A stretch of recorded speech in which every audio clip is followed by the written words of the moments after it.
去罗马哦啊，我去罗马G20，完了以后，哦，对对对，完了开完 G20峰会我就回来了。哦，因为格拉斯哥我们也没谈判任务，我们就是凑热闹的。对对，你们把它做好防护吧。是是是，苏格听说那兰的边疫情还挺严重的。苏格兰的疫情又加重了。是是是，哎，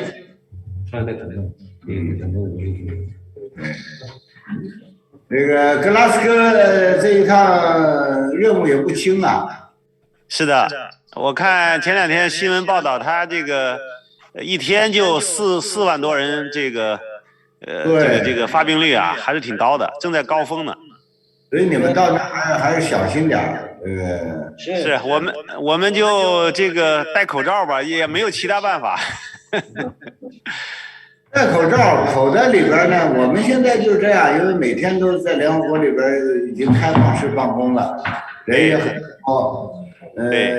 我想咱们中国的这个老3样还是管用的，就是戴口罩、勤洗手，身上就带那一次性的纸巾或者是小瓶的那个洗手液。小瓶的洗手液比较管用。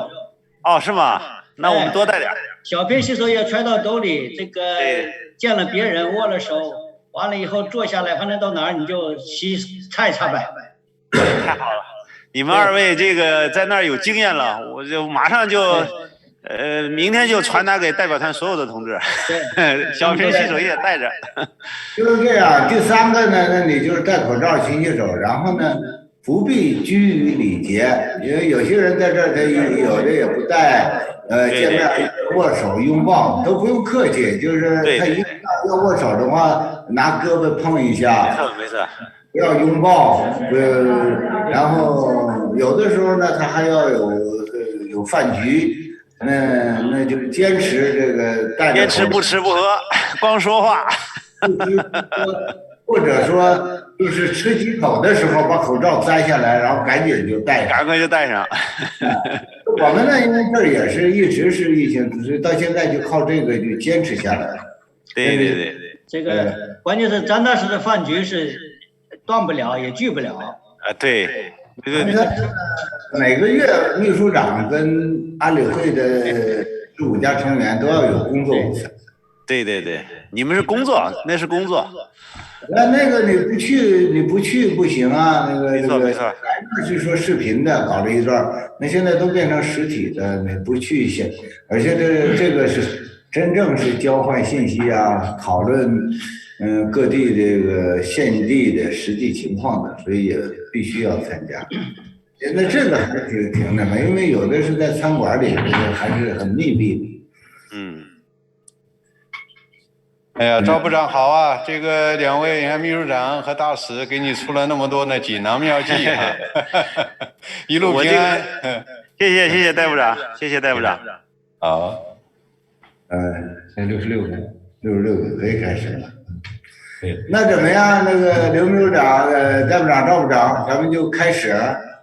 好，听你的，听大使的，张大使的。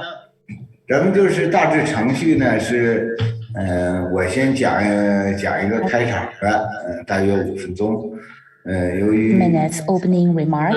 你好。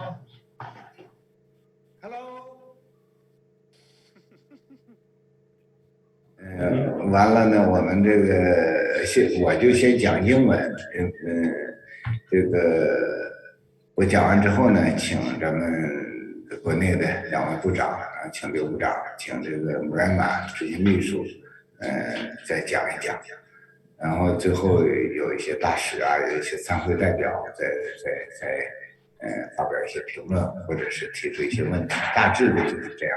咱们时间掌握在是1个半小时吧，1个小时多一点就是啊，可以，时间上都可以稍微灵活点，让我们跟对外说的是吧？而且这个是直播的，是吧？是直播的。那我们现在就开始。Shall we start now?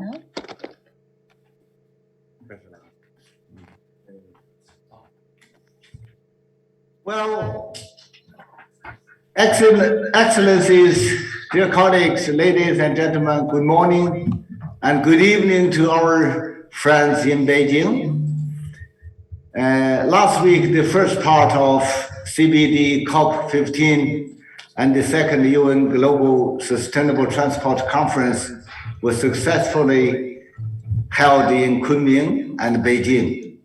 Today, our mission is honored to invite Undersecretary General Mr. Liu Zhenmin, CBD Executive Secretary Ms. Elizabeth Mrema, Vice Minister of Ecology and Environment Mr. Zhao Yingming, and Vice Minister of Transport Mr. Dai Dongcang to review these two big events. I hope today's briefing will help facilitate exchanges and forge consensus for us to jointly follow up the outcomes of the two conferences and promote global sustainable development. The COVID-19 pandemic has brought grave challenges to global economic and social development. Gains made over the years in implementing the SDGs are being lost. In particular, the transport industry has been hard hit by the pandemic, and the global supply, industrial, and value chains are struggling to function. Climate change and biodiversity loss have sounded the alarm for mankind and force us to think deeply about the relationship between man and nature. In this context, the two conferences are highly relevant and important. All parties attached great importance to the two conferences and actively participated in the discussions, which led to fruitful results of the events. This demonstrates the determination of the international community to jointly combat the pandemic and address global challenges. It has also brought confidence and strength for global development. In preparing the two events, China worked very closely with the United Nations, the CBD Secretariat, and all other member states, and actively played its role as the host country. We have made huge efforts to overcome the impacts of the pandemic. President Xi Jinping attended the Leaders' Summit of COP15 and the opening ceremony of Sustainable Transport Conference and delivered important remarks. At the Leaders' Summit of COP15, President Xi expounded the vision of building a community of all life on Earth. He proposed to build a homeland of harmonious coexistence between man and nature, of coordinated advancement of economy and the environment, and of common development of all countries. This has set the ground goal for global biodiversity conservation. As President Xi said, if we humanity do not feel nature, nature will not feel us. His wise words are warmly received by all participants. At the opening ceremony of the Global Sustainable Transport Conference, President Xi stressed that transport is the artery of the economy and a bond between civilizations.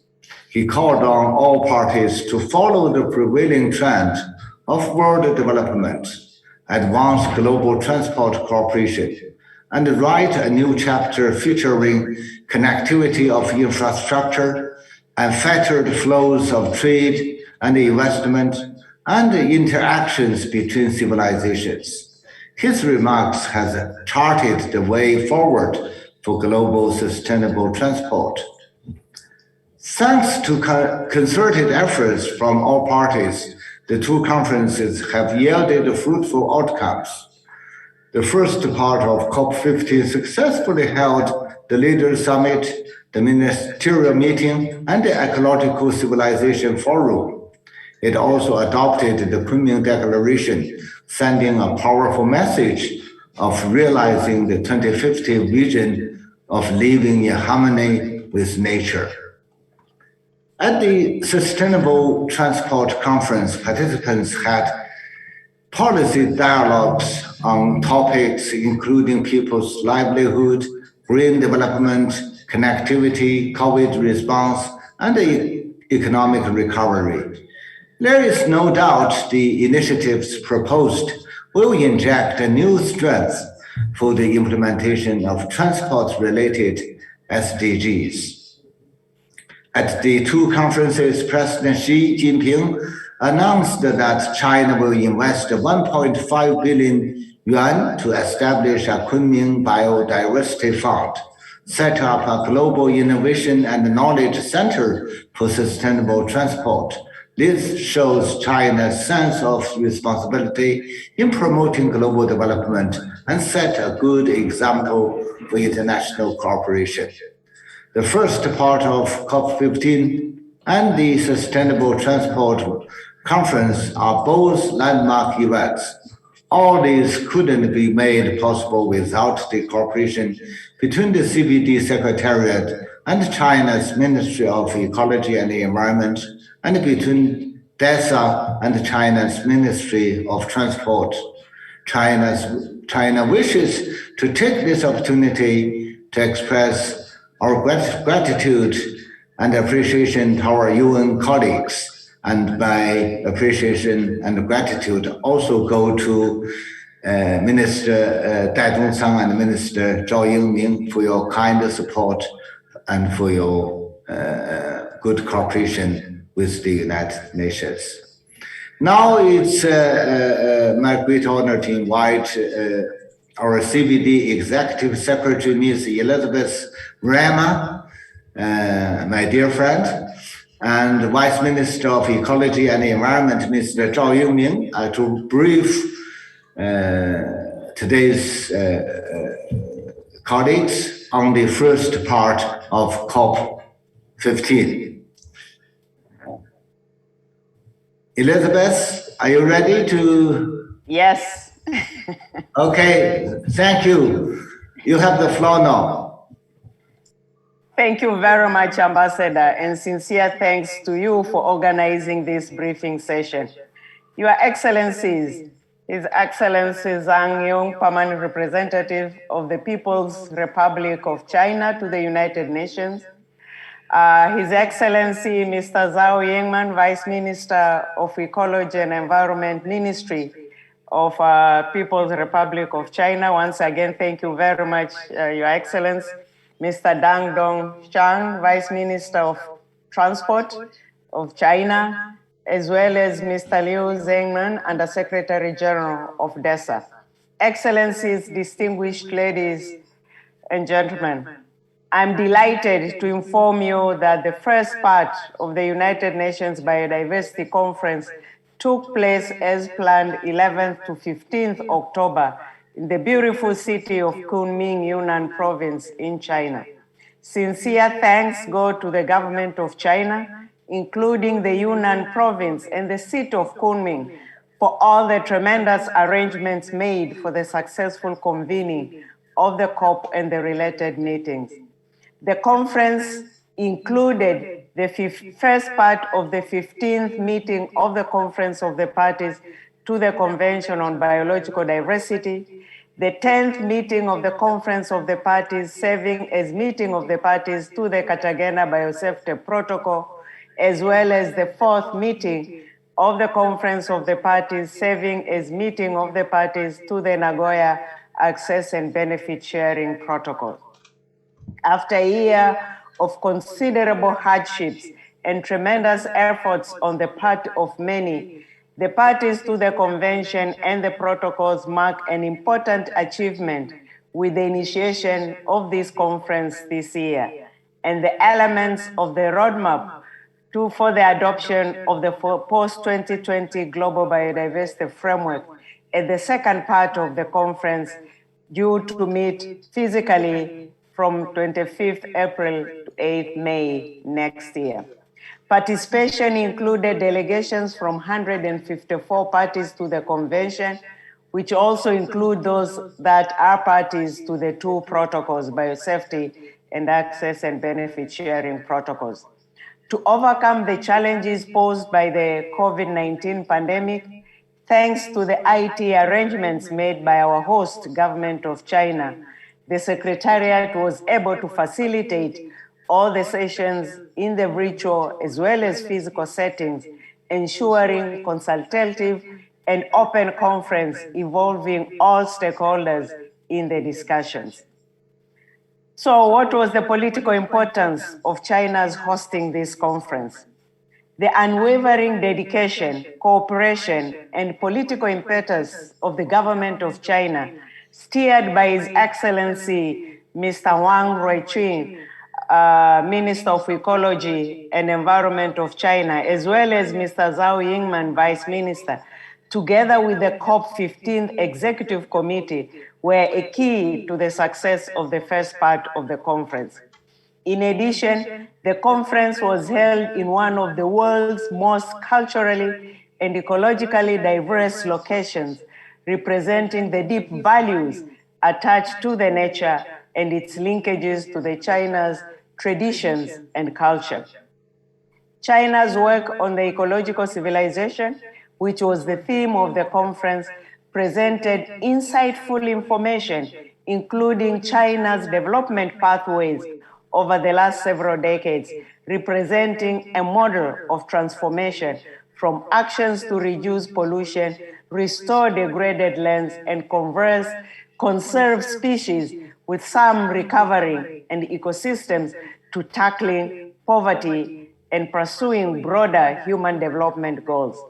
The exchange of knowledge and practices among the global community to build a shared future for all on Earth provided significant impetus and dialogue during the conference. Key outcomes and achievements which were made, including what the ambassador has mentioned, the Kunming Declaration. Critical areas of work were addressed, with the conference adopting an interim integrated budget for 2022. Progress reports from the co-chairs of the open-ended working group on post-2020 global biodiversity framework, as well as from the chairs of the convention's subsidiary bodies, were also delivered. Parties to the convention endorsed the Kunming Ministerial Declaration, committing to negotiate a post-2020 global biodiversity framework that is effective in bending the curve of biodiversity loss, and matched by the necessary resources and with an effective mechanism to monitor and review progress in line with the convention and its two protocols. The declaration details key elements needed for success, among them mainstreaming biodiversity across all decision-making, redirecting and removing pervasive subsidies, strengthening the rule of law, taking action to reduce negative effects of human activities, recognizing full and effective participation of indigenous peoples and local communities, and encouraging all actors to make voluntary commitments, among others. During the Leaders' Summit, countries, including our host China, made announcements in support of the post-2020 framework. The Secretary General of the UN reminded us of the priorities connected to the post-2020 global biodiversity framework and urged for clear ambition, action, and accountability on biodiversity. The 4 high-level roundtables also addressed several aspects in detail and described actions being taken and committed. Examples of high-level commitments which were made. To begin with, President Xi Jinping of China announced 1.5 billion yuan, equivalent to about 230 million US dollars, to establish the Kunming Biodiversity Fund to support the post-2020 global biodiversity framework. President Macron of France committed and encouraged 30% of climate funds to be used for biodiversity. Japan announced additional contribution of $17 million to its existing global biodiversity fund. Germany announced that it was investing about 600 million euros in global biodiversity conservation, 50% more than in the former years. A joint commitment made by the Global Environment Facility in partnership with UNEP and UNDP in support of the development of national targets and their integration into the national biodiversity strategies and action plans, which will support and fast-track the implementation of the new framework once adopted. Further commitments launched ahead of the COP15 are also key to for the next steps of the process. Just to mention few, we have the Protecting Our Planet Challenge with a commitment of about $5 million over the next 10 years, made by 9 philanthropy organizations focused on protected and conserved areas of land, inland waters, and sea, working with indigenous peoples, local communities, civil society, and governments. Also, 75 financial institutions representing over 12 trillion euros in assets and in 17 countries committed to protect and restore biodiversity through their finance activities and investments. And of course, the commitments consist of 5 steps financial institutions promise to take in support of biodiversity. The European Union doubled its external funding for biodiversity from 5.5 billion euros for most vulnerable countries to 6 billion euros through the EU New Year 7-year budget. And there are even more than this. So what were the events on the margins?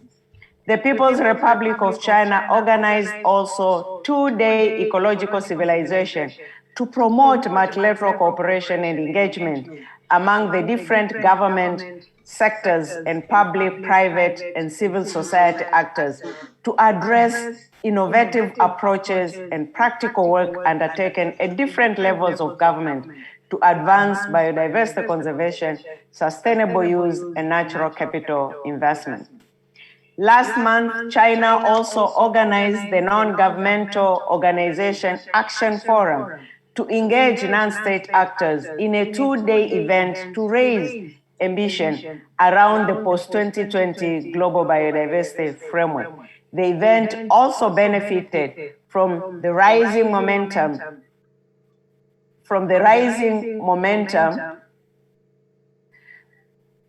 behind the biodiversity agenda with increased engagement by different actors. Hello? Have I lost? Oh, I thought I lost you. You are there. Apologies. Just a week also wrapped up Biodiversity Business and Biodiversity Week, organized by the Secretariat in collaboration with partner organizations and the Global Partnership for Business and Biodiversity. And the objective was to provide a space for corporate engagement, knowledge sharing, identifying solutions to shape the new pathway to cap biodiversity loss through corporate commitments and actions. What are the next steps or our roadmap to the resumed sessions in January and April, May for the second part?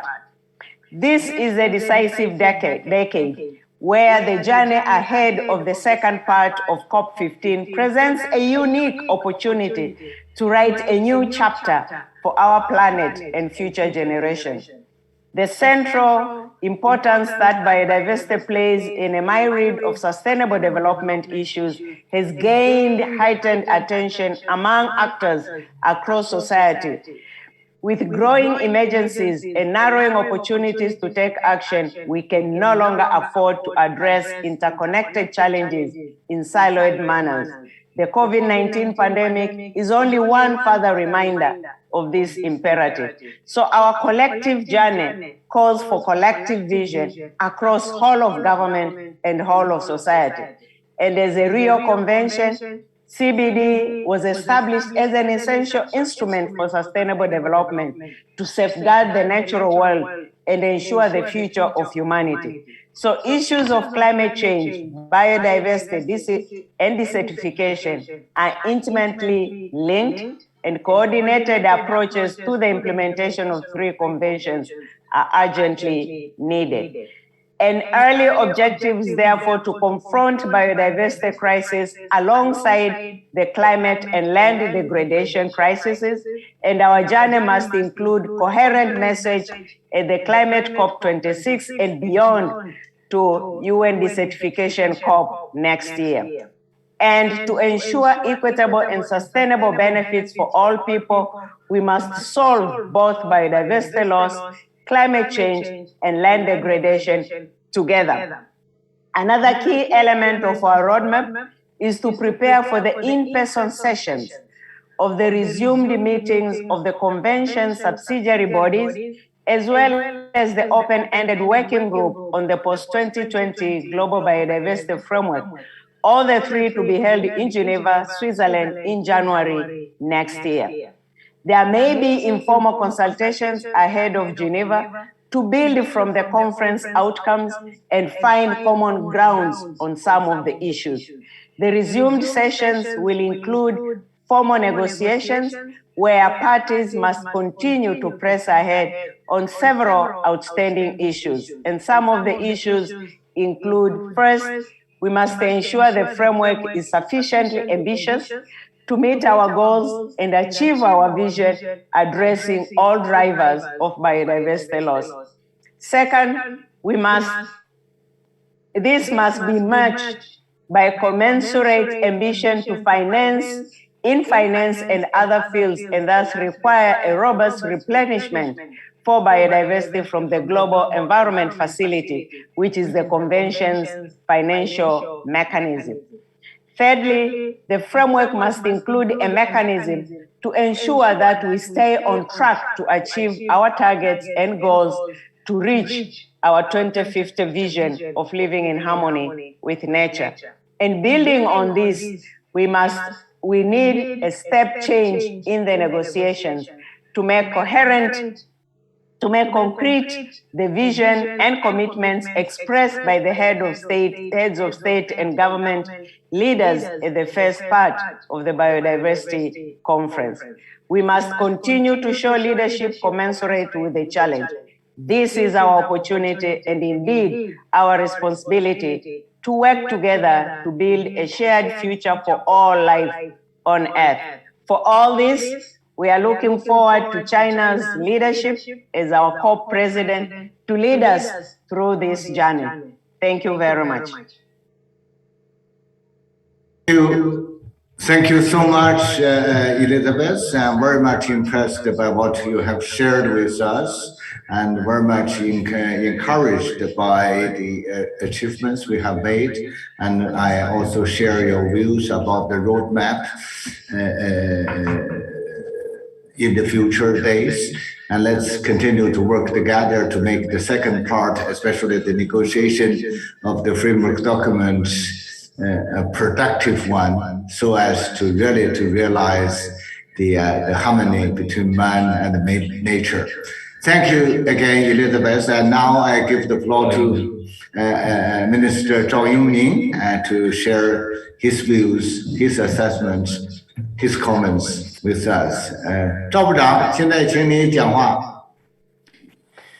尊敬的 Mr. Zhao, please. Distinguished Ambassador Zhang Jun and Minister Dai Dongchang and Executive Secretary Ms. Murema and Ms. Liu Zhemi, ladies and gentlemen, good afternoon and good morning.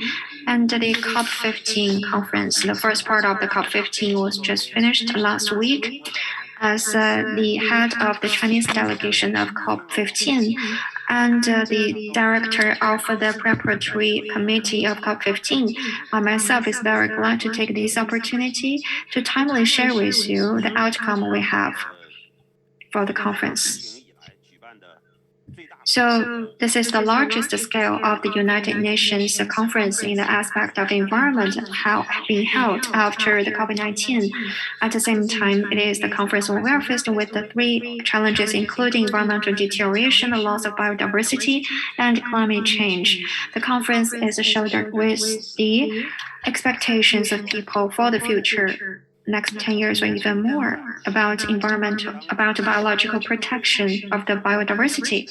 And now when we are impacted by the multilateralism, by the protectionism, the international community can be join hands and show the very strong political will to guarantee the protection of the biodiversity and to send out the very strong message of the consolidation.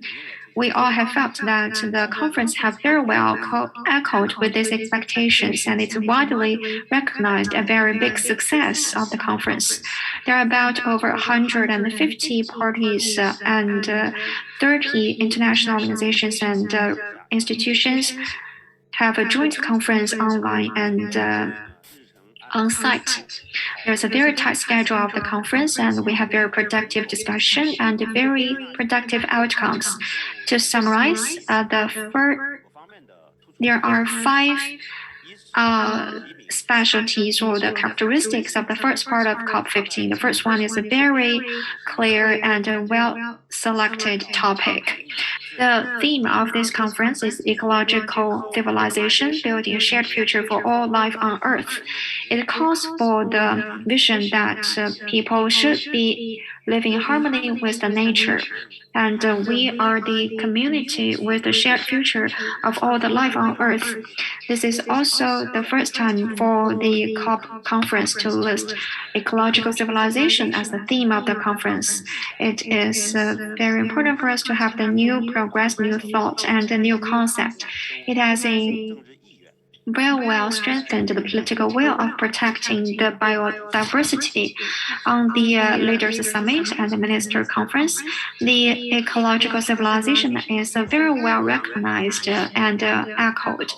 The international community widely recognizes this concept. It is also attracted great attention from the media and the world. For example, The Guardian have said that the term of ecological civilization is very important for the protection of the Earth. And secondly, it has very unprecedented scale and level. So this we have held the Leaders Summit within the framework of COP15. And this is also the largest scale with the highest levels of the state leaders to attend.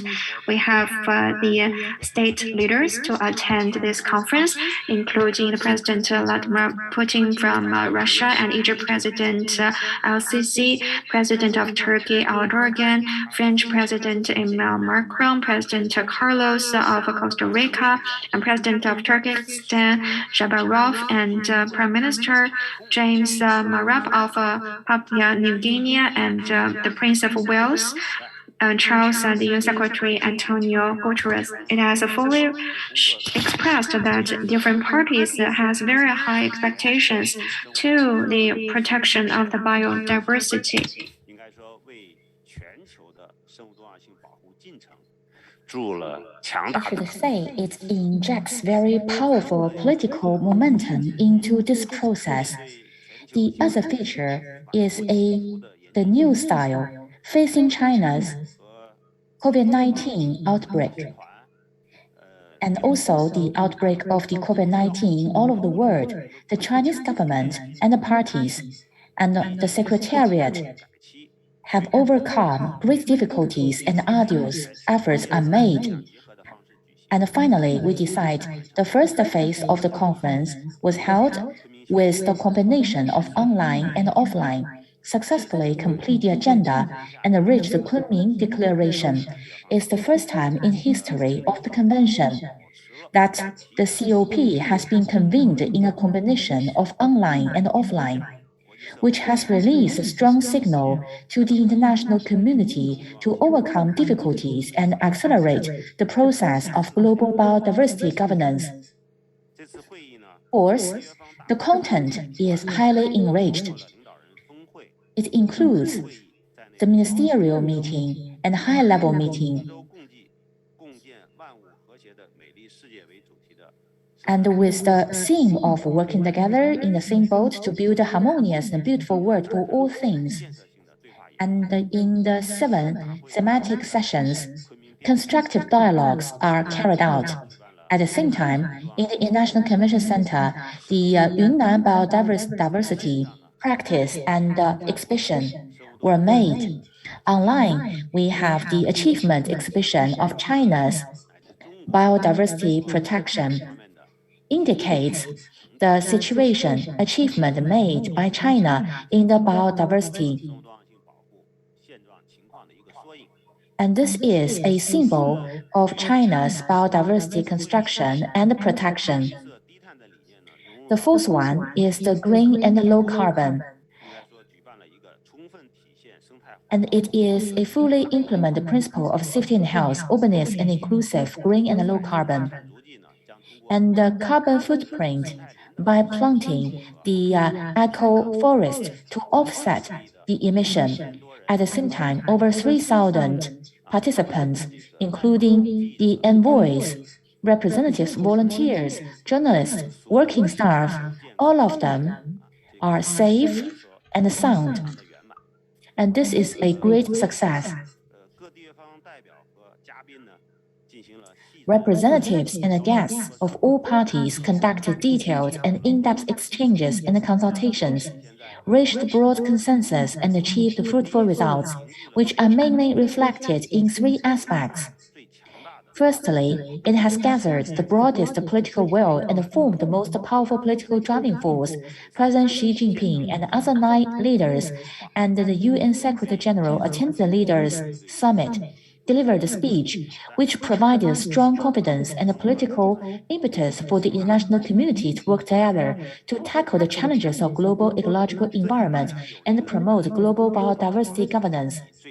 This will more effectively lead and promote all parties to conduct in-depth dialogue, consensus building, and practical cooperation with the greatest political determination, the strongest action, and the most favorable guarantee conditions, and so that we can reverse the current trend of biodiversity loss and ensure that biodiversity is on the road of recovery by 2030 at the latest, so as to fully realize the vision of harmonious coexistence between man and nature in 2050. The other outcome of the conference is the Kunming Declaration, a landmark achievement of great historical significance. As a political declaration, the implementation of Kunming Declaration provides political guidance for the follow-up consultations on the post-2020 global biodiversity framework, reflects the determination.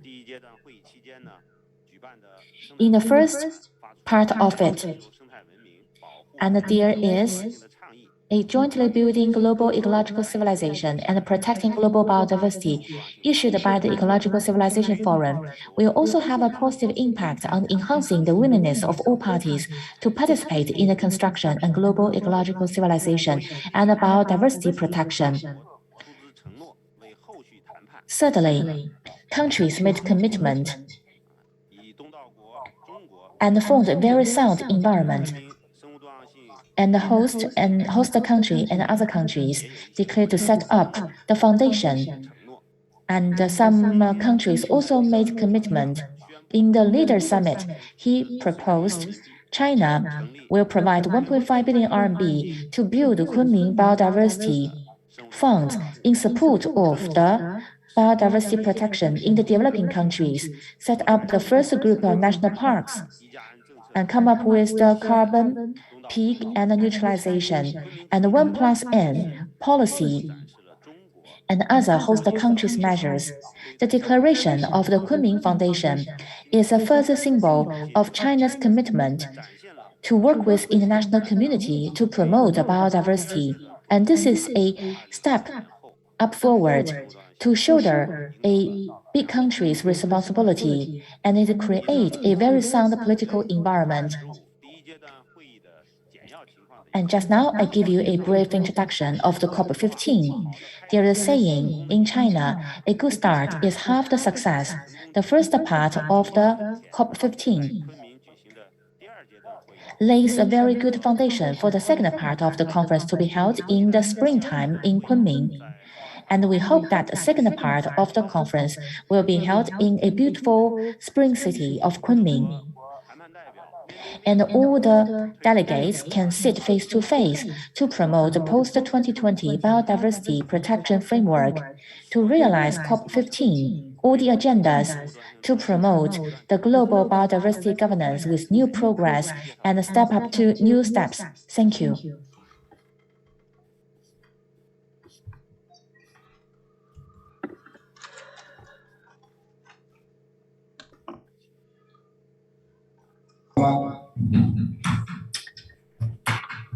I thank Vice Minister Zhao for his very in-depth analysis of this issue and also the detailed briefing on what happened in Kunming. I'm very much impressed by that. 再次谢谢你，赵部长。 Thank you very much. I now give Minister Mr. Zhao Yingming.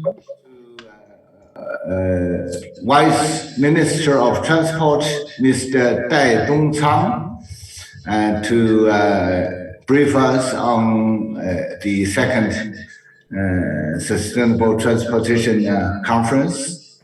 And after him, I will give the floor to Under-Secretary General Liu Zhenmin. 戴部长，首先请您来介绍一下第二次交通。谢谢张军大使。 Minister Mr. Dai. Distinguished Ambassador Mr. Zhang Jun, Madam Elizabeth Maruma, Under-Secretary General Mr. Liu Zhenmin, Vice Minister of the Ecological Environment Mr. Zhao Yingming, ladies and gentlemen, dear media friends, good morning. And New York time and good evening Beijing time.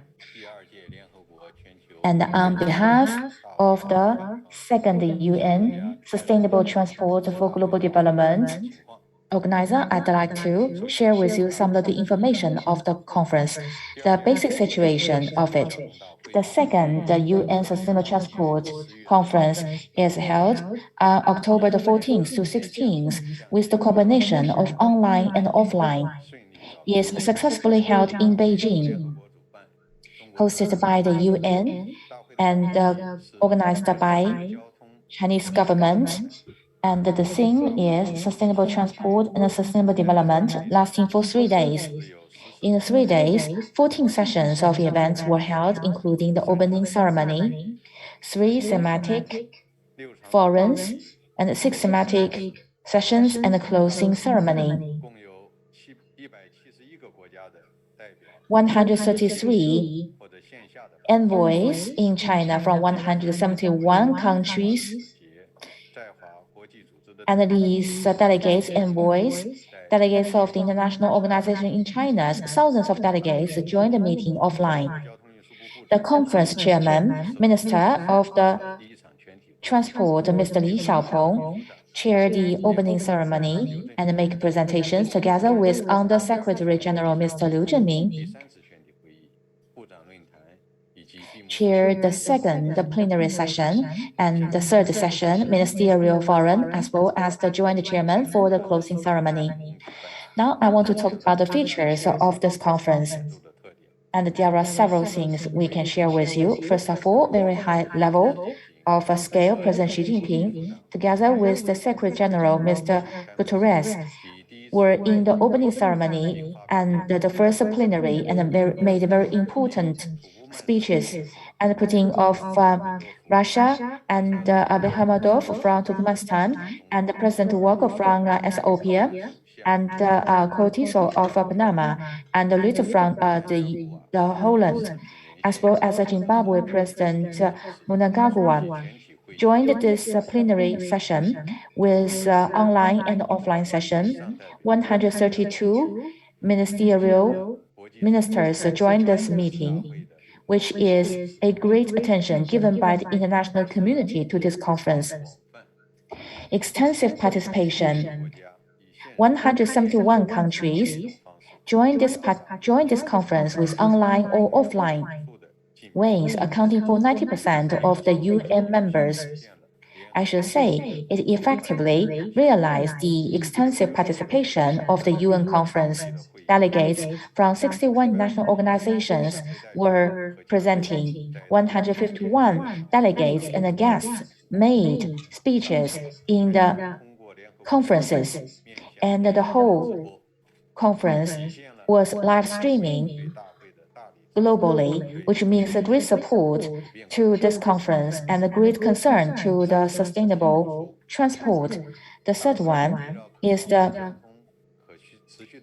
thing which is quite evident, that is sustainable transport, sustainable development, focusing on 9 topics. They are sustainable transport and poverty reduction, livelihood, international interconnectivity, cooperation, green development, regional development, innovative development, safe development, sustainable cities, governance, and in total 9 themes.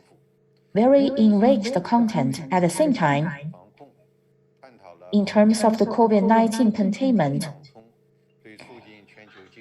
the international transport plays an important role in recovering the global economy. During the conference, exhibitions, interactions, sustainable development in Beijing were carried out to engage the offline delegates to have a strong feeling of the sustainable transport development and practice of China, leaving a deep impression.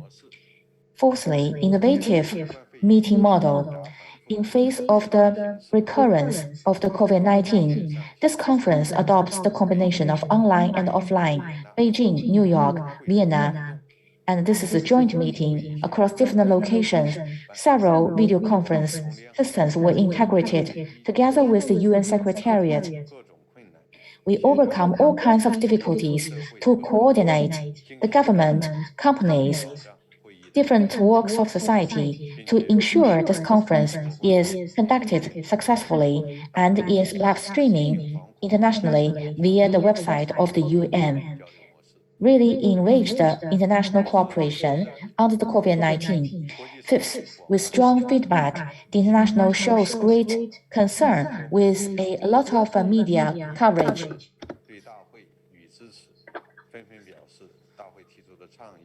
Different parties have expressed that the decisions and initiatives proposed on the conference will further input the new confidence and driving force to the global sustainable transport.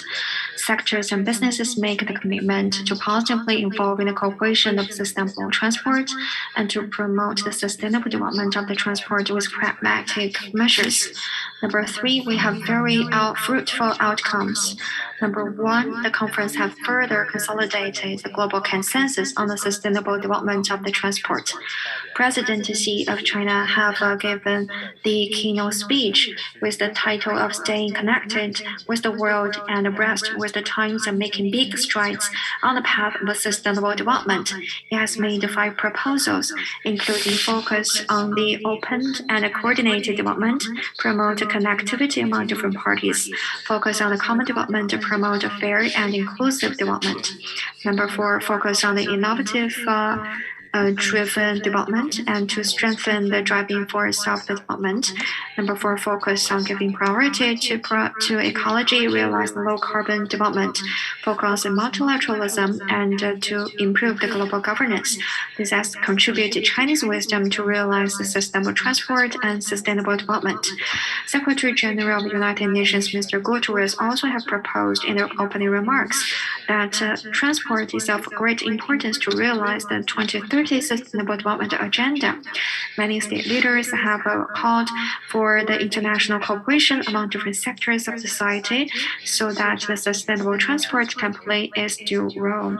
Secondly, the conference has consolidated the synergy of different parties. During the conference, 151 delegates and guests have shared their wisdom and the suggestions and ideas about sustainable transport, and also have deepened the people's understanding about the important role of transport to realizing 2030 sustainable agenda. They have different and in-depth discussions in terms of promoting the global sustainable transport cooperation, strengthen connectivity, promote technology innovation, and green transformation, and further promote economic recovery. This has further helped us to consolidate the consensus and the synergy of the international community to promote sustainable transport and sustainable development. Number 3, China has made several contributions by ourselves in a proactive way. President Xi have said in his remarks that China is about to set up the China's International Innovation and Knowledge Center of Sustainable Transportation, and to make our own contribution with the active actions. At the same time, China has issued a white paper on the China's transport development and a report on sustainable transport in China. We have shared the concept and the practice and experiences of China in terms of sustainable transport. During the conference, we also have held the exhibition and vividly share people with the story of China's sustainable transport development. Number 4, we have released the outcome document, Beijing Statement. We have learned and carry on the model of the first conference, and the outcome document, Beijing Statement, has issued and released on the official website already. Beijing Statement has described the vision and the future of the global sustainable transport development, proposed the action initiative of a cooperation, and we have provided a framework for realizing different objectives of 2030 development agenda. Later, it will be proposed to the United Nations, and it will be issued and circulated as the document of the General Assembly. Chinese government have hosted this conference. The second United Nations Sustainable Transport Conference has received the great support of different parties, including all the member countries of the United Nations, international organizations, business sectors, academia, social society, and the media. We would like to thank all of you, especially thank General Secretary of United Nations of the conference, Mr. Liu Zhenming, have overcome the difficulties of the pandemic and leading the teamwork of the United Nations to make very important preparations for us. President Xi have welcomed all the parties to positively participate into the global development initiative proposed by China, jointly accelerating the 2030 Sustainable Development Agenda, promoting the stronger, greener, and healthier global development. China is ready to standing together with all the different parties, take this conference as an opportunity to jointly promote the global sustainable transport development, to make sure the global development initiative will be implemented as soon as possible, and to make a positive contribution to benefit the people around the world, and to make concerted efforts to realize the bright future of the cooperation, and to build the future of the shared future of mankind. Thank you very much.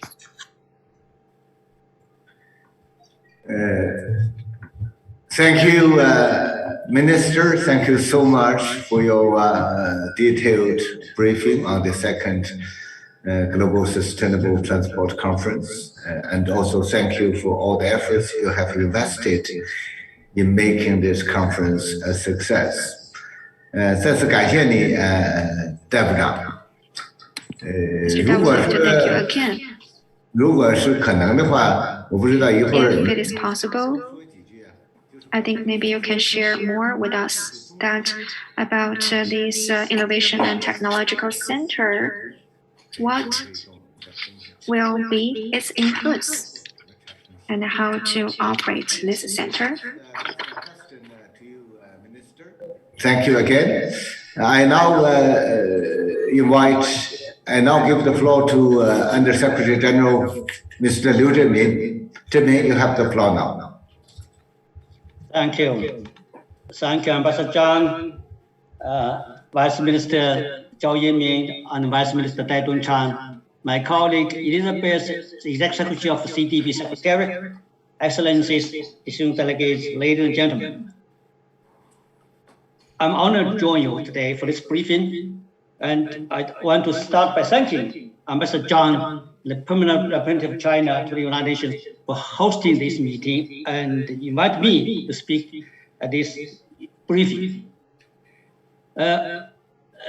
Briefing by Vice Minister Dai Dunzhan has made my job very easy, I think, but as a conference Secretary General of the second United Nations Global Sustainable Transport Conference, it is my great pleasure also to share some additional information based on what has been briefed by Vice Minister Dai. The second Sustainable Transport Conference was decided to convene by the UN General Assembly at the end of 2017. I think Secretary General Antonio Guterres, after evaluation, so he decided to convene this conference in collaboration with the Chinese government in Beijing, among a number of offers for the invitation. So we started the preparation of the conference since early 2019, but initially the conference scheduled for the first week of May in 2020, but unfortunately the conference postponed to this time due to the COVID-19 pandemic. I want to thank the government of China and thank all parties, thank all my young colleagues for the support. Their support has made this conference has been convened in Beijing between October 14th to October 16th. Under the current circumstances, with both the COVID-19 pandemic still spreading and also many challenges, difficulty in international travel, I think it's not easy to convene a conference like CBD in Kunming and transport conference in Beijing. So that's why I think I want to share with you, this is the background of how the conference was organized. Second point I want to share is the second transport conference coming in a hybrid format. A hybrid format, I think, as Vice Minister Dai had highlighted, with both high level and wider participation of the member states and other stakeholders. At this juncture, I want to highlight what the importance of the hybrid. For the transport conference, approximately 1,000 participants, representing over 130 governments, the UN systems, and other stakeholders, joined the meeting in person. Almost all the meetings, whether it's the opening ceremony, closing ceremony, all three plenaries, and 3 forums, and 6 massive sessions, all convened in hybrid. That's why I think this conference, in-person participation in these meetings, and made our conferences be different. So I appreciate the great support of the government of China in facilitating the hybrid participation and in-person participation of all the participants. And also appreciate the participation by all the embassies accredited to China, as well as I think those multi-stakeholders, they send their delegates to participate in person. Third, I want to share, colleagues, that throughout all 3-day sessions, sustainable transport was presented not as an end in itself, but as an essential means to achieve the SDGs and the objectives of Paris Agreement. Objectives of sustainable transport include universal access, improved safety, greater efficiency, enhanced resilience, and lowered environmental impact.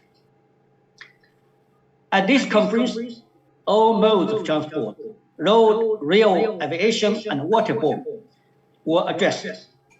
Particular focus was paid to the concerns of the poor, women, youth, elder persons, and persons with disability. Many developing countries, including least developed countries, landlocked developing countries and small island developing countries also receive particular focus. On this occasion, I want to also highlight the Secretary General Antonio Guterres highlighted the urgency of climate action. In his opening statement at the conference, Secretary General Antonio Guterres highlighted that transport is fundamental to implementing the 2030 Agenda for Sustainable Development and the Paris Agreement. He stated that transport, which amounts for more than 1/4 of the global greenhouse gas emissions, is a key to getting on track to mitigate climate change.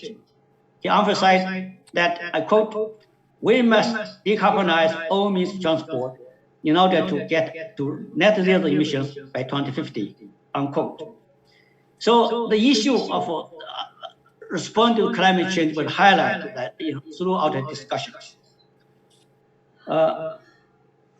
Fourth point I want to share, the conference has enabled all stakeholders to participate in the discussions, in addition to the government representatives.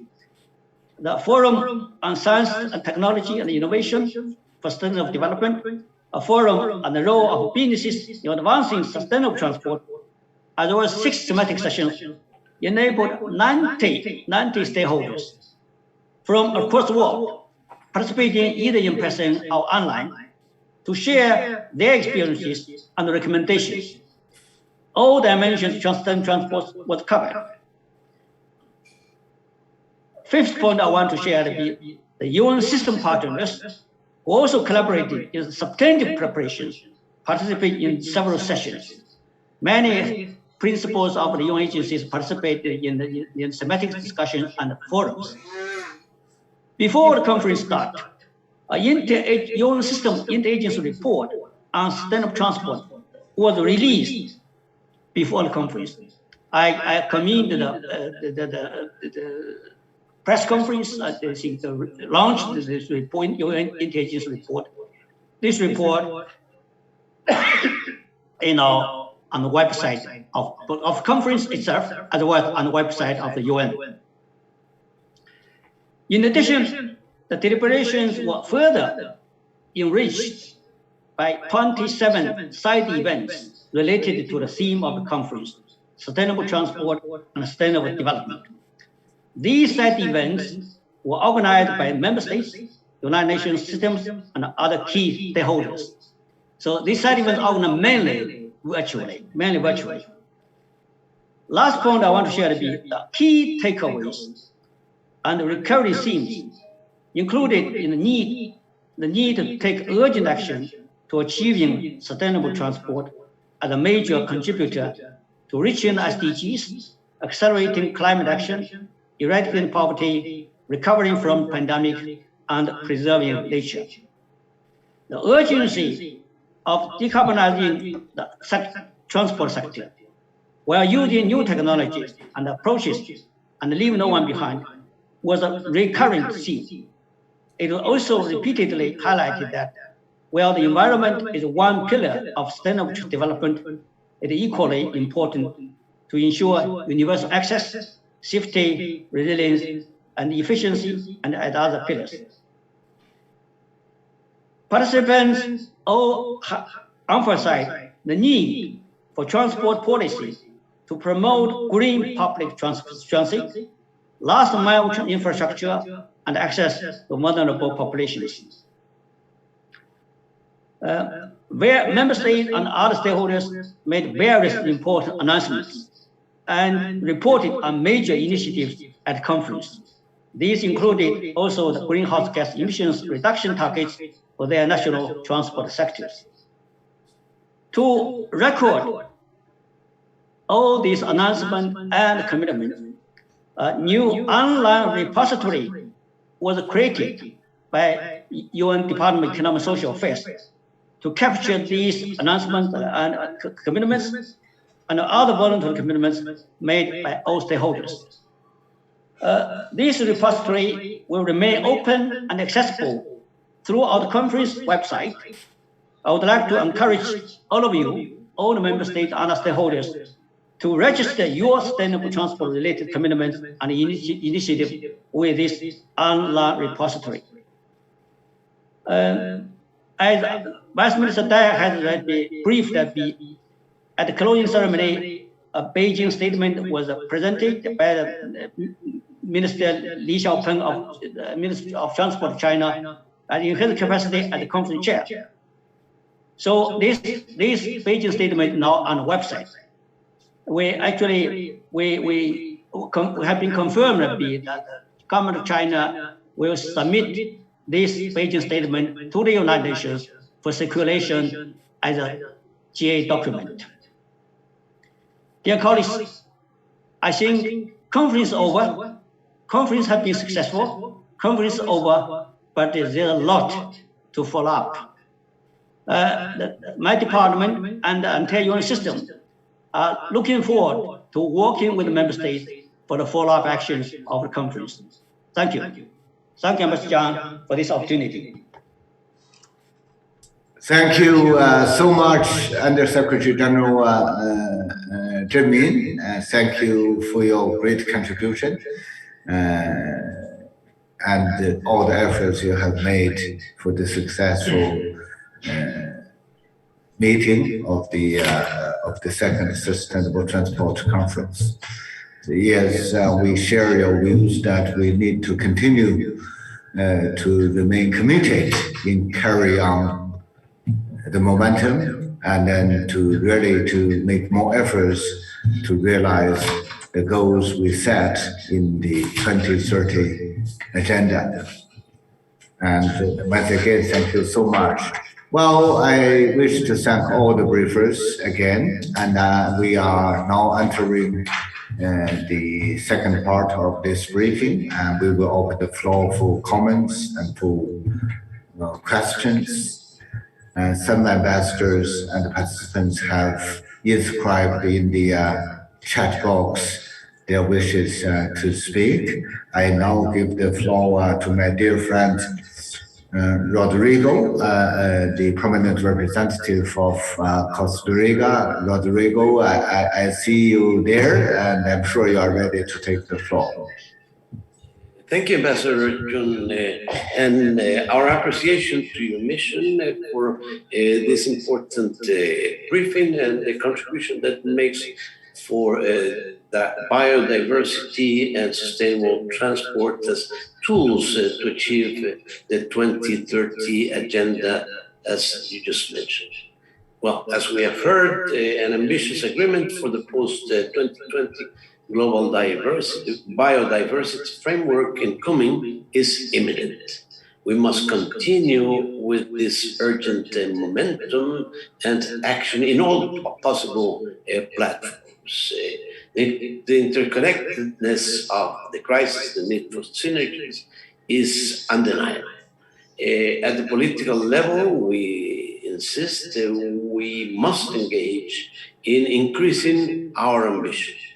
And this is why Costa Rica and over 60 countries have committed to champion the goal on protecting at least 30% of the planet's land and ocean by 2030 through what we call the High Ambition Coalition for Nature and People, to which we invite all countries to join, and as well as to join the Leaders' Pledge that came out of the Biodiversity Summit here in New York in September 2020.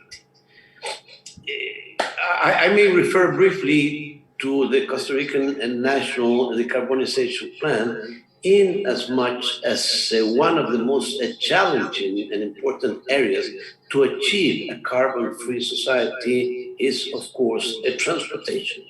Therefore, 2 of the 6 fundamental axes of our national NDCs refer to the use of clean energy in transport and mobility. We must achieve resilient, sustainable, and inclusive urban and rural spaces, for which the development of a mobility system based on safe, efficient, and renewable public transportation and mobility schemes is fundamental. These improvements need to be anchored in projects using nature-based solutions that need to be also attractive for private or to private investments. They will translate, we insist, in democratic improvements where services are given to large and socially vulnerable populations. Lastly, and we in Costa Rica appreciate very much the commitments announced for the Fund for Innovation of a Sustainable Transport, which will definitely be a very valuable instrument in achieving all of these goals. Thank you very much again.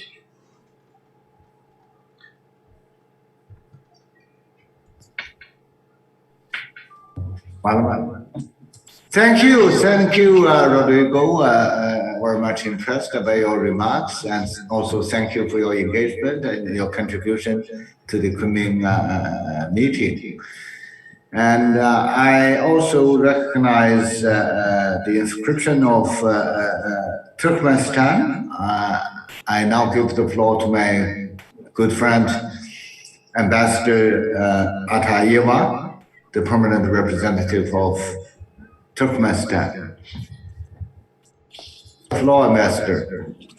Thank you, Ambassador. Excellencies, ladies and gentlemen. First of all, I would like to thank the permanent mission of China to the UN, the UNDESA, and the Executive Secretariat of the Convention on the Biological Diversity for convening today's briefing. Also, I would like to congratulate the government of the People's Republic of China for successfully holding the second UN Global Conference on Sustainable Transport. The second United Nations Global Sustainable Transport Conference provided a chance to focus attention on the opportunities, challenges, and solutions toward achieving sustainable transport worldwide. It is expected to indicate a way forward for sustainable transport to help achieve the objectives on the 2030 Agenda for Sustainable Development and the Paris Agreement on Climate Change in the Decade of Action. Dear colleagues, Turkmenistan is firmly and consistently committed to close and broad international cooperation in the field of transport. I would like to point out that it was at the initiative of our country, with the support of the United Nations and numerous other partners, that the first UN Global Conference on Sustainable Transport was held in Ashgabat in November 2016. Today, the very fact of holding a recent forum in the Beijing, confirming the continuity and relevance of the then established traditions of the broad dialogue on transport issues, are the most important condition for ensuring sustainable global development. As a consistent supporter and active participant, Turkmenistan, at the political level, primarily in the UN, for a number of years, has been initiated significant, meaningful, and specific resolutions in the field of the sustainable transport. In particular, Turkmenistan initiated 4 resolutions of the General Assembly on the development of international partnership in the transport sector. One of which is recently adopted UN General Assembly Resolution 75/313, entitled Strengthening the Links Between All Modes of Transport to Ensure Stable and Reliable International Transport for Sustainable Development during and after coronavirus pandemic. The President of Turkmenistan, in his speech at the Beijing conference, drew attention to the fact that in the context of the pandemic, developing countries turned out to be especially vulnerable First of all, the landlocked developing countries. In this regard, continuing to make its responsible and proactive contribution to maintaining a constructive and purposeful global dialogue on transport, Turkmenistan, together with the United Nations, plans to host the International Conference of Ministers of Landlocked Developing Countries in April 2022. Thank you. Thank you so much, Ambassador, for your comments. I do recognize the contribution made by Turkmenistan in promoting sustainable transportation. As the host of the first conference, you have been really very much dedicated to our to sustainable transportation through the joint efforts of all of us. Thank you again. I now give the floor to my dear friend Ambassador Taye, permanent representative of Ethiopia. Ambassador, you have the floor now. Thank you very much, Ambassador Yun, for organizing this briefing session as well as for the invitation. I'm also grateful for the briefing provided by the keynote presenters, the two distinguished vice ministers, the CBD Secretariat, and our good friend ESG, Leo. Thank you very much. I would also like to express my sincere appreciation to your government for hosting the two very important conferences with indeed very profound implication for the sustainable development goal. We are glad to witness how COP15 threw light on biodiversity losses that have reached a critical stage with a potential impact on the sustainable development goal, and particularly on the humanity at large. There is, from the session and the discussion and also from the conferences, what we have realized is that there is an increasing gap in capacity and knowledge in addressing biodiversity losses. But one thing that we are very much delighted is that forums such as COP15 have indeed very significant and important role to play in bringing this to the spot, the capacity and the knowledge gap.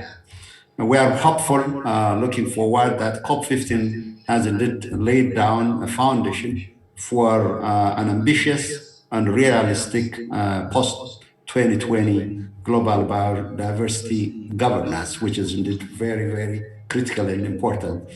In its capacity as the COP Bureau member and the chair of the like-minded mega-diverse countries, Ethiopia remains committed to continue its constructive engagement.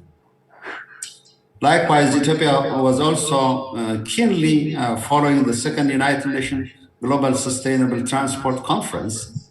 As a manifestation of our strong interest, we were represented, as mentioned by the distinguished Vice Transport Minister. Our President, Her Excellency Sahle-Work Zewde, had indeed participated in that very important conference. As a landlocked country, we understand that the socio-economic importance of transport only too well. The government has invested massively in the sector in the past 3 decades. The railway network in Ethiopia is also expanding. The most notable development in this regard is the 750 kilometers long railway line coming Addis to Djibouti port. This is significantly contributing to the improvement of our economic development, particularly on import and export trade and also regional cooperation. The role of the Chinese government and the Chinese public companies, particularly in expanding the transport sector in Ethiopia, has been indeed phenomenal, and I would say very, very crucial. We believe that this will be further strengthened with the Belt and Road Initiative now in effect. Ambassador June, finally, I would like to once again congratulate you for successfully hosting this very important event. You can count on my country's support. The government of China continues to play its important role in the multilateral platform. And thank you all. Thank you so much, Ambassador. Thank you for your comments.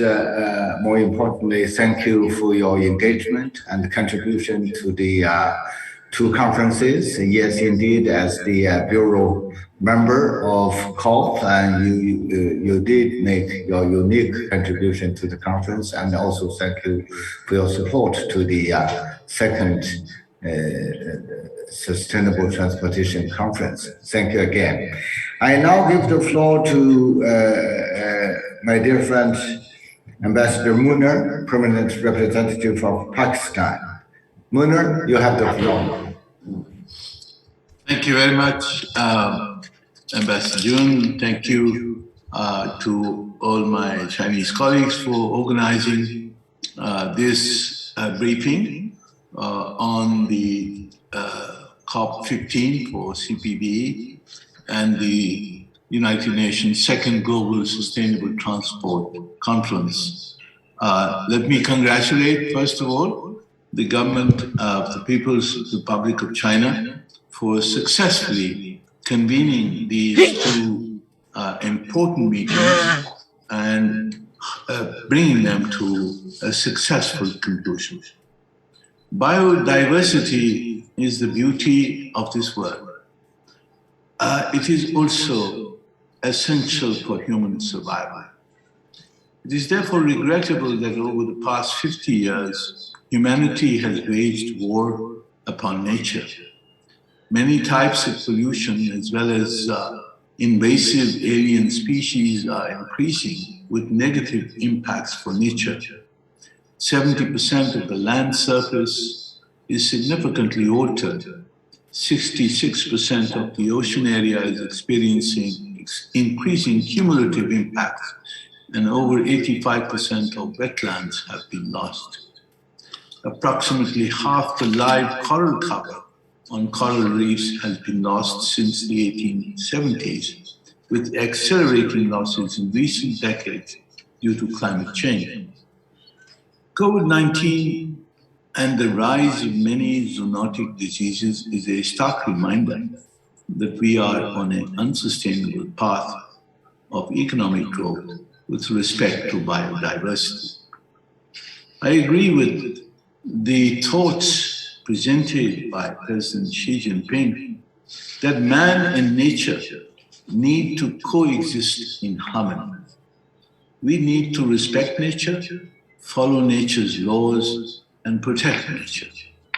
The development of ecological civilization proposed by the Chinese president could guide us on a path of sustainable development in which both man and nature live in harmony.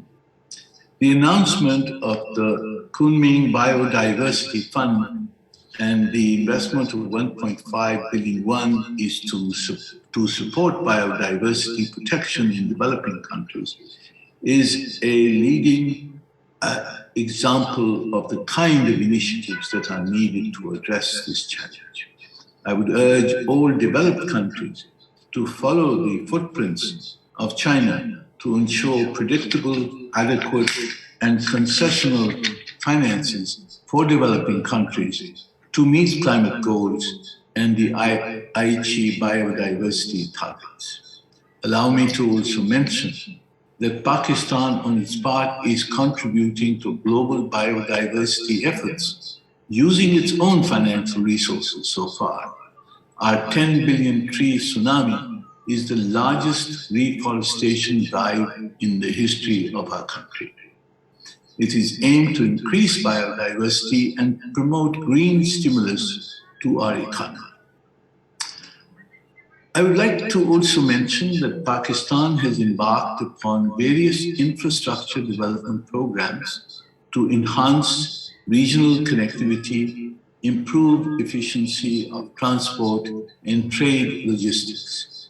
Our vision is to provide safe, reliable, affordable, and modern means of communication, which effectively supports the economy and acts as a catalyst for the socio-economic growth of the country.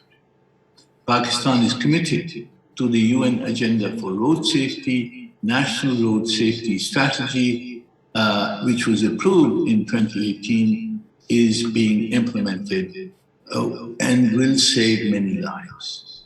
In order to achieve these objectives, Pakistan is also a part of China's Belt and Road Initiative. The flagship project of the Belt and Road Initiative, the China-Pakistan Economic Corridor, is one of the largest rail and road connectivity projects in the world. We are hopeful that with the opening of the Gwadar port and its use for transit trade with Central Asia and China, the project for the China-Pakistan Economic Corridor will serve the prosperity and progress of the entire region. We are heartened by the possibility of restoration of peace in Afghanistan, which will increase the level of connectivity of these adjacent regions of Asia. The fruit of the project of CPEC, the revival of the ancient Silk Route, this will strengthen infrastructure connectivity and build a shared future for the peoples of the region. I thank you, Jun, for this opportunity. Thank you so much, Ambassador, for your comments and for your contribution. Yes, indeed, Pakistan has made great effort in promoting biodiversity and also promoting connectivity and sustainable transportation. We highly appreciate that. Thank you again. I now give the floor to Ambassador Chumakov of the Russian Federation. Dmitry, you have the floor now. Dear colleagues, thank you very much.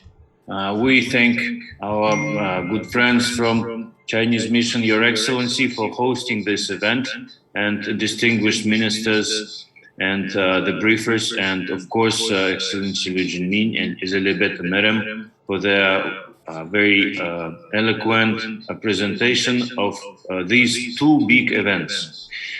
We thank also our Chinese partners for organizing and hosting the COP15 of the Convention of Biodiversity and the second UN Global Conferences of Sustainable Transport.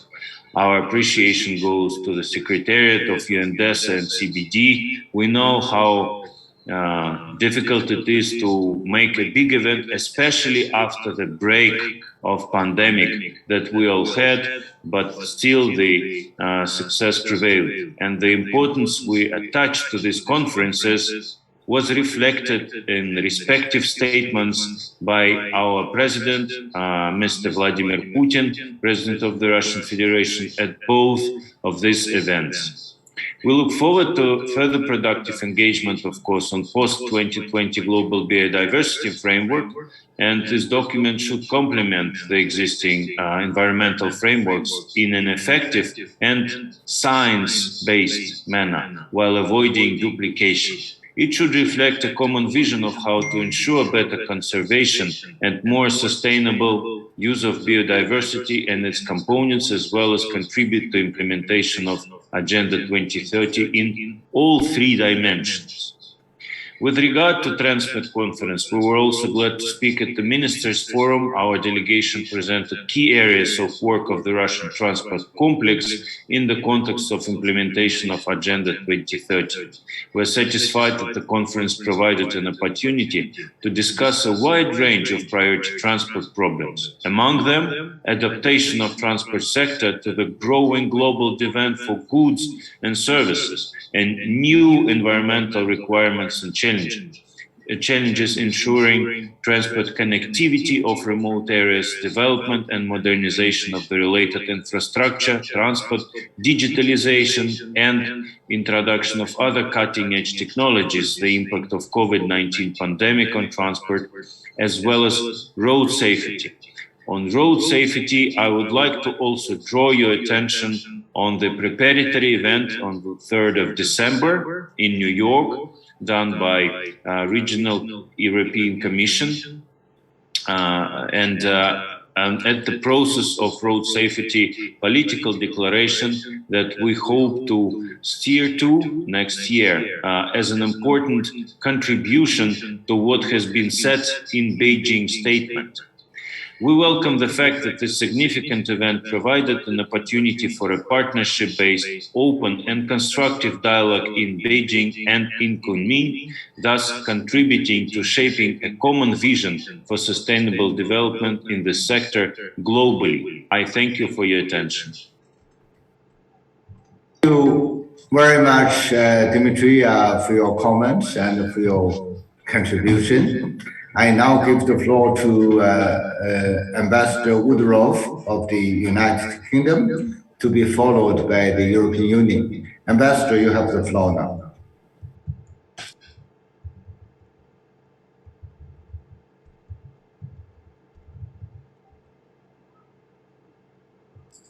Are you there? If not, I'm okay. Can you hear me? Yes, please go ahead, Ambassador. Sorry, apologies, technical issues. I was just saying thank you very much, Ambassador, distinguished ministers, Undersecretary General, Excellencies, colleagues. Good morning, and of course, good evening to those of you still in Beijing. And thank you very much, Ambassador, for inviting the UK to say a few brief words about COP15 in our role, of course, as host of COP26. And I want to start by congratulating you and your government on a very successful COP15 meeting, and to say how much the UK welcomes the Kunming Declaration, particularly its emphasis on synergies between the conventions, the focus on ocean protection, and the clear highlighting of the essential role of indigenous people and local communities. And we look forward very much to finalizing an ambitious post-2020 global biodiversity framework next April. Now, as we've heard this morning, of course, we know the facts. Biodiversity is declining faster than any time in human history. Nature loss and climate change are intrinsically linked, and we cannot solve one crisis without tackling the other. So this year's Rio COPs need to go further than words. They are critical moments for all of us to act.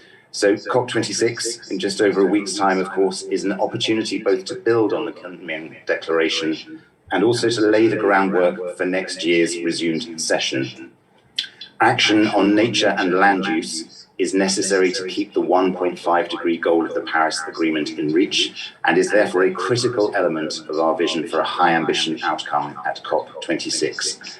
And we want Glasgow to deliver a step change in global action on nature and land use, delivering benefits for climate, for biodiversity, and importantly, of course, for people. Through a series of events at the World Leaders Summit and on Nature and Land Use Day on the 6th of November, we hope to secure widespread agreement to global action on forests and critical ecosystems. Now, this includes reducing the deforestation driven by international trade in agricultural commodities, whilst also supporting the transition to sustainable land use, agriculture, trade and development, and also building support for greater ocean protection and resilience. Now, there are a number of initiatives and events related to this happening in COP26, but if I might just highlight two.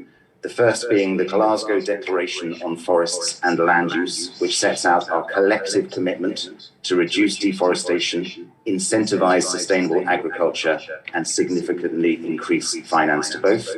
And the 30 by 30 campaign, which is about setting aside 30% of the world's oceans as marine protected areas by 2030. And I invite all of you who've not yet done so to endorse both of these before COP26. But we will also push countries to step up finance for nature. We know nature-based solutions to climate change receive only a fraction of the funding desperately needed. but could provide up to a third of the greenhouse gas emissions needed to meet our Paris goals. So we will encourage UNFCCC parties and private sector stakeholders to make finance for nature a key plank of the $100 billion target and to mainstream nature into all decision-making in line with the recommendations of the Dasgupta review. Increased and predictable finance should help us to make stretching new commitments a reality at next year's resumed CBD COP15. So if I may just conclude by saying once again that the UK looks forward to continuing to strengthen the links between our two COP presidencies and working with you and all colleagues to ensure that next year's meeting is a success and sets us all on the right path to achieve our collective ambitions. Thank you very much. Thank you, Ambassador. Thank you for your comments. Yes, indeed, we have a lot of things to do together. And for China, we have been working very closely with the United Kingdom in finding synergy between COP15 and COP26. We sincerely hope that COP26 will be really a productive and a meaningful one, and to really to bring new hopes for the whole world. I thank you again. I now give the floor to the Deputy Permanent Representative of the European Union, Ambassador Gonzato. You have the floor, Ambassador.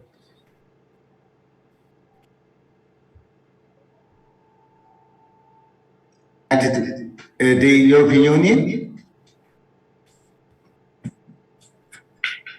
Are you there?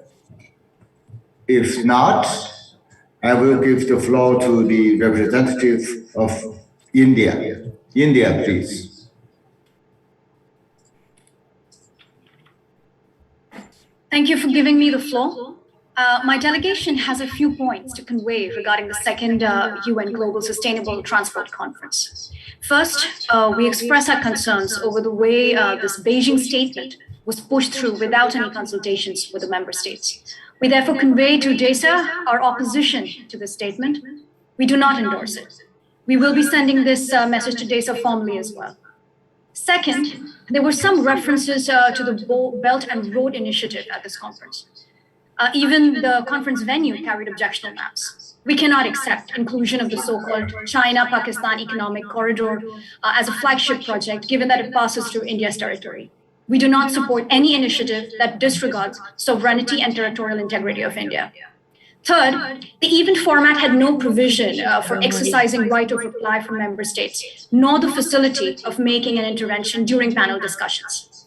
Our representative's speech was interrupted midway, and only after considerable protest was she allowed to finish her statement. Finally, it is important that UNDESA maintains highest standard of process and procedure integrity while holding conferences or events. I thank you. Thank you. I now give the floor to the representative of Egypt. Egypt, are you there? Very much, Your Excellency. Thank you very much for Your Excellency for organizing this event. And good morning, Your Excellency, dear ministers. And we wish to congratulate you on the success of both the CBD 15 and the second United Nations Conference on Sustainable Development. Egypt was present in both meetings at a very high level. Our president, in his capacity as the outgoing chair of CBD 14, was there, and he delivered the message in CBD 15, and we were very happy to see the success of the first part of the CBD 15, and we look forward to the second part to be held next year. A few points that we would like to make in this connection is that we really look forward in the ongoing work led by China now in the adoption of the post-2020 framework on biodiversity. This is needed more than any time ever, especially in light of the circumstances that the world has witnessed over the last year and a half, and the increasing connection between humans and nature. In this regard, I would also like to point to the importance of the synergy between the three Rio conventions on climate change, combating desertification and biodiversity, an initiative launched by Egypt at CBD 14 in Sharm el-Sheikh in 2014, calls for the increased synergy between the three Rio conventions. We will look forward to keep working with all parties in this regard, especially as Egypt is embarked on its proposal to host COP27 after the UK hosts COP26 this year. Secondly, regarding to the second United Nations Conference on Sustainable Development, we believe that this was an excellent opportunity as a platform to share experiences, especially between developing countries, regarding the importance of transport systems and the sustainable transport system and their role in achieving the sustainable development goals, as well as contribute to the global efforts to decrease the CO2 emissions and contribute to our endeavors in combating the adverse effects of climate change. Finally, once again, I would like to thank you very much, Your Excellency, for calling for this very important meeting and congratulate the Chinese government for the success of both governments, and rest assured of the support of Egypt in the follow-up work to these very important conferences. I thank you, Your Excellency. Thank you so much for your comments and for your contribution. I note that EU is coming back. Are you there, Ambassador Gonzato? Yes, Ambassador. I apologize for the little technical problem, but I'm back, so I can deliver my statement if you wish. So, thank you for giving me the floor, and I'm delivering this statement on behalf of the EU and its member states, but also on behalf of Australia, Canada, Japan, Switzerland, the United Kingdom, and the United States. I'd like to start by thanking the UN Secretary General and the government of the People's Republic of China for hosting the second UN Global Sustainable Transport Conference. We really see the UN's work in this area as a tangible contribution towards achieving sustainable transportation and mobility, which responds to what the GA membership asked for in Resolution 72-212 of the 20th of December 2017. That being said, Ambassador, we regret that we cannot endorse the Beijing Statement and the practices associated with its preparation and release. The text of the Beijing Statements was not made available to member states prior to its release and was not circulated to the delegations of the conference itself. The document does not make it clear, as would be appropriate, that no prior consultation of participants had taken place and that participants had not approved the document. We therefore do not endorse the Beijing Statement. And we are concerned about outcome documents of the UN conferences being unilaterally drafted and issued without meaningful and transparent input and review by UN member states. Such unilateral documents should be clearly marked as hosting statements. We expect high-level meetings mandated by the UN General Assembly and related outcome documents to be as consultative as possible with UN membership. This was not the case with regards to the Beijing Statement, and as such, we cannot support new mandates and initiatives included therein. Anyway, let me conclude also with a positive note. We reiterate our commitment to working at the United Nations to make progress on this important topic, including advancing the priorities set out in Resolution 72-212. However, it will be essential for the non-negotiated nature of the Beijing Statement, its contents to be accurately reflected, and its status as chair statement to be clarified. As we look to achieve the 2030 Agenda and the Sustainable Development Goals, we must all do our utmost to sustain the rules on which the UN system is based and work to build solidarity to address the most pressing issues we face. I thank you. Thank you. And I think we are behind the schedule and we have heard a lot of comments. I do not have any more names on the list of speakers. I don't know whether the briefers will be willing to make some additional comments. Elizabeth, are you there? Are you saying anything? Yes, I am. Yes, you may have some additional comments. Yes, Ambassador. Basically, to thank all the distinguished ambassadors who have spoken, and basically also endorsing or in underlining the importance of getting an ambitious adopted post-2020 global biodiversity framework, and also ambassadors who have spoken to thank the commitments made and calling for more, particularly in terms of finance, and also ambassadors who have spoken to show and underlining the connection between biodiversity loss, climate change, and land degradation, and that solutions to one solutions are to all of them and not one by one, because each depends on the other. So thank you very much, ambassadors, and looking forward to your engagement through you and your negotiators as we move forward, particularly January meetings and next to the second COP. Thank you, Ambassador, also for organizing this event. Thank you again, Elizabeth. Thank you. How about Minister Zhao Yingming? Are you willing to say a few more words? Zhao Buchang. Are you there?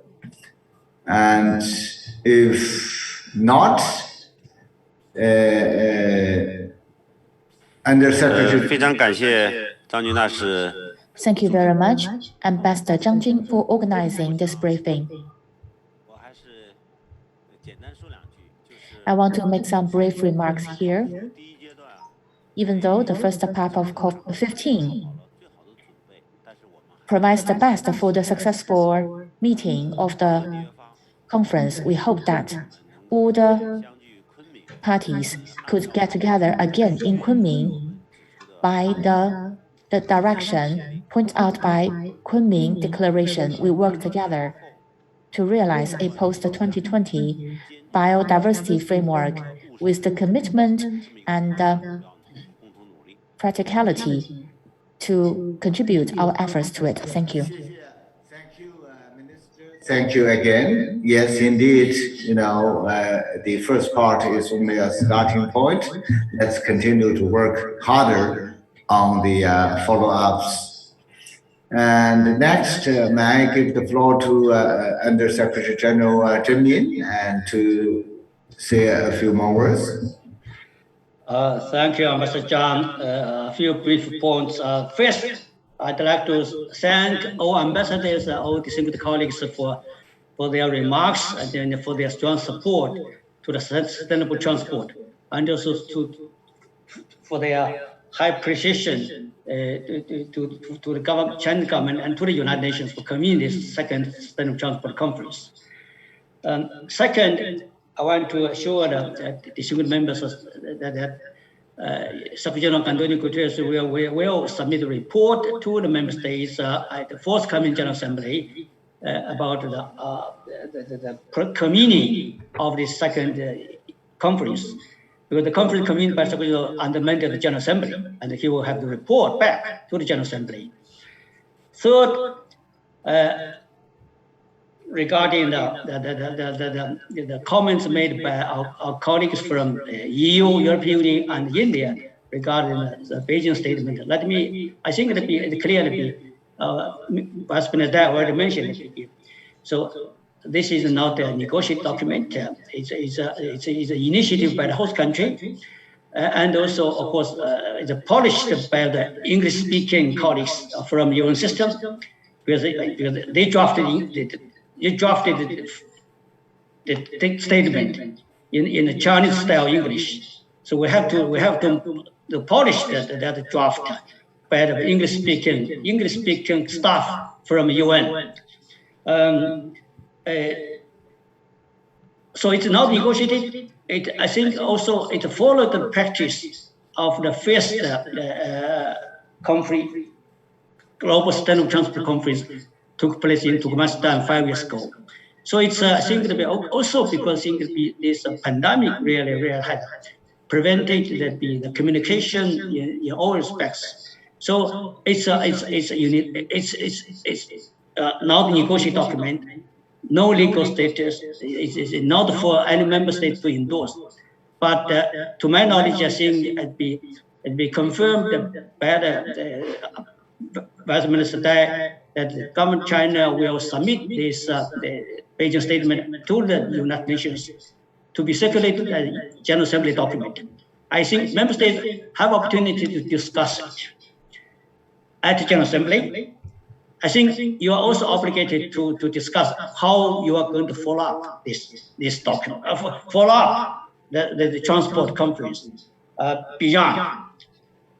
Fourth point, I think that be, of course, EU colleague raised a good point, I think, to be how these the conferences convened by Secretary General are going to deliver its outcome. That will remain the issue for the member states to discuss. I think from the secretary point of view, of course, I think the Secretary General is trying to really use some kind of format to deliver the consensual elements. Of course, I think it will be not for negotiation, but we are going to continue to develop. I think it will be in the future there have been for such meeting conferences we are going to discuss with the member states how to ensure a more value-added outcome document. So, Mr. John, thank you very much. I think you can be assured that the conference is over, but the issue will be before the General Assembly for member states to continue to follow up. Thank you. Thank you, Zhenmin, for your comments. I now give the floor to Minister Dai Dongcang. 代部长，请您讲几句。Now, Mr. Dai, from the Ministry of Transport of PRC. So first, thank you very much for the organization of, thank you for Ambassador Zhang Jun organizing such a brief, and thank you for all the participants sharing and comments about our colleagues have said from the India and the European Union. I think I would like to share with you 2 points. Number one, about the Beijing statement. Just now, the Under Secretary General, His Excellency Liu Zhiming, have given the explanation about that already. I will not repeat that. Well, about the Indian friend colleague have proposed the China-Pakistan Economic Corridor and the Belt and Road Initiative. I would like to share with you my points. So first, Belt and Road Initiative is an open, inclusive international economic cooperation. The purpose is to promote the connectivity of different countries and realize the common development of the different countries. So after being proposed by 8 years, the initiative has been received very well and received great support from different countries. And now there are 32 international organizations and 141 countries have signed more than 200 documents on cooperation of jointly built the Belt and Road Initiative. We also have seen a lot of programs have been implemented, including many in the transport aspect, have shown the vitality of the initiative. At the same time, it has made a positive contribution to the development of the countries along the Belt and Road and improve people's life.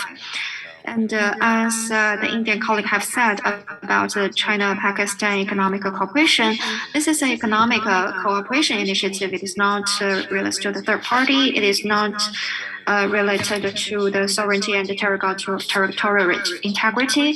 It is not influencing China's position on the certain aspects. Thank you. Thank you very much, Mr. Dai. Well, Excellencies, dear colleagues and friends, time is really late in Beijing, and thank you for really joining us in this briefing, and thank you for the contribution of all of you. Indeed, the Kunming Conference and the Beijing Conference are new starting points for global biodiversity conservation and sustainable transport. And China will continue to work with all parties to build on the outcomes of the conferences and further deepen global development partnership in implementing the 2030 agenda. We might have some slight differences on specific things, but I don't think anyone will say about our common future, about our common development, and about our common effort in fighting global challenges for the benefit of the whole humanity on this only earth in the world. So at the GA general debate last month, President Xi proposed, in response to the existing global challenges, that we need to put development really on top of our priority in the United Nations. So he proposed a widely welcomed global development initiative. The initiative is committed to development as a priority, follows a people-centered approach, and seeks harmony between man and nature and innovation-driven development. It identifies poverty alleviation, climate change, green development, connectivity, among others, as key cooperation areas in order to achieve stronger, greener, and healthy global development. President Xi's important remarks at the Kunming and Beijing conferences are in line with the Global Development Initiative. So we welcome all parties, all member states to join this initiative and together to inject stronger political will to the implementation of the 2030 Agenda. I'm confident that through today's event, we will have a better understanding of the importance and the fruitful outcomes of the two conferences and see and gain greater confidence in global cooperation on biodiversity, conservation, and sustainable transport. We hope next year the second part of COP15 will conclude the post-2020 global biodiversity framework to guide global environmental governance. We also hope countries will take the Sustainable Transport Conference as an opportunity to deepen global connectivity partnership. Indeed, there is no time to lose in implementing the SDGs. Together, let's take the two conferences as new starting points, as I said, to promote global development cooperation and environmental governance to a new level. So let's strive for common development and prosperity for all countries and harmonious coexistence between man and nature. So that's the end of today's briefing. Thank you again for your participation, for your engagement, and for your great contribution. Thank you. Have a good day to all colleagues in New York, and have a good night to the ministers, to colleagues in Beijing. Thank you. Goodbye. 人民部长、工商部长，谢谢两位。谢谢部长，谢谢，谢谢，谢谢李志培。